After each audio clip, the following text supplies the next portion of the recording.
So we have a Tawbah, a word that we all are familiar with, called repent. But how do you repent? Somebody tells you repent. You don't know how. I think the how is the most important thing of all this. How do I do it? How do I do taqwa? How do I do tawakkul? You have to show me how. I need to know how. Just knowing it doesn't mean much unless you know how to do it.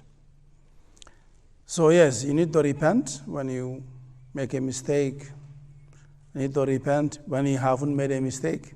Because often we associate repentance with sinning. No, you repent for the sake of repenting, because you have to repent to God. It means that you turn back to God every time and constantly. After a mistake or no mistake doesn't a human being anyway need to turn back to God all the time. So that's what Tawbah is about. But there are 2 steps to make Tawbah. So those 2 steps form the 2 parts of Tawbah. One step is called Inaba. One is called Inaba.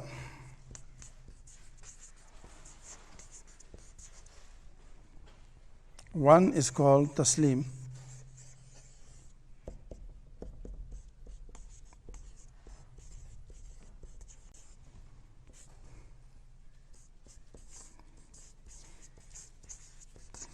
To revert.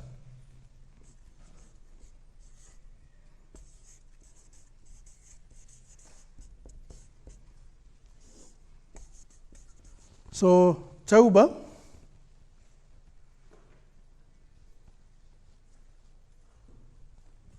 consists of Inaba and Taslim. And that also, of course, is evidenced by the Quran. Quran gave an evidence of these 2, Inaba and Taslim. So Inaba, as you can see, is to revert, to turn back to God. So I said that does not necessarily mean that there is a sin committed and you have to repent, but because we are all accustomed to the textbooks of fiqh, that talks about Tawbah, these are the 3 steps. Nadam ala ma fata, to regret what had happened, and to make a commitment not to re-offend, and to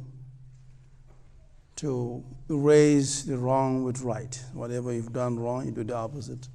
So but these are just very, very basic. So it means that it's a whole process. It means that in every instance in your life, whenever any matter arises in your life, don't take a step unless you consult with God. So Tawbah is about that. Bring all your matters back to God. Don't act on your own impulse.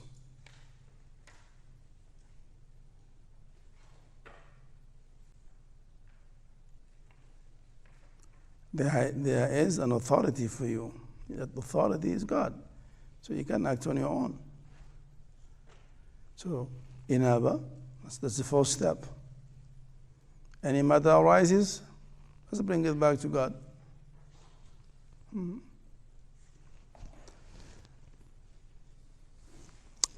So, Surah An-Nisa is much about this subject in particular. So it says, Ya ayyuha alladhina amanu ati'u Allah wa ati'u al-Rasul wa ulil amri minkum.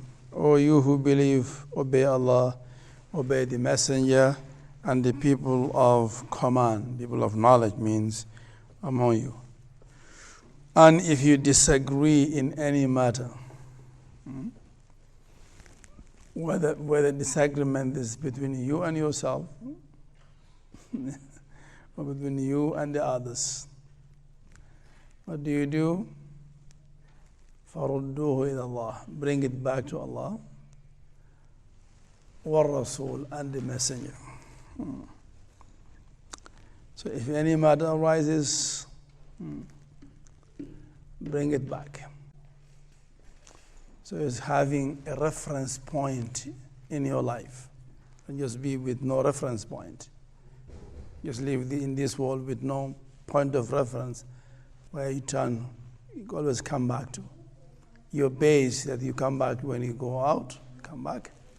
So that base is God and His messenger and those who represent them.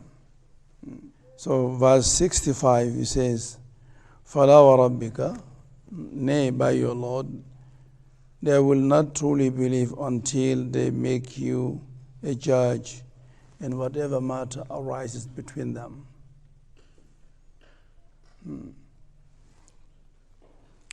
And then they'll find no constriction in their heart with regard to whatever judgment you give.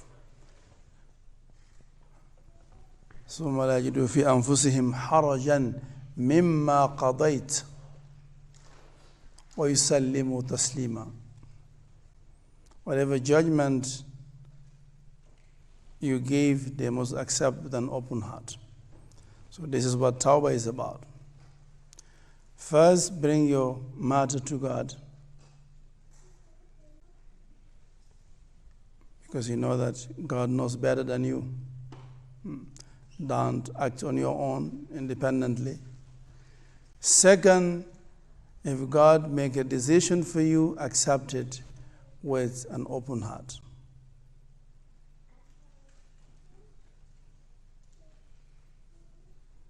These are the two important things that has to do with Tawbah. Bring your matters to God. Let God decide. When He decides, accept His decision.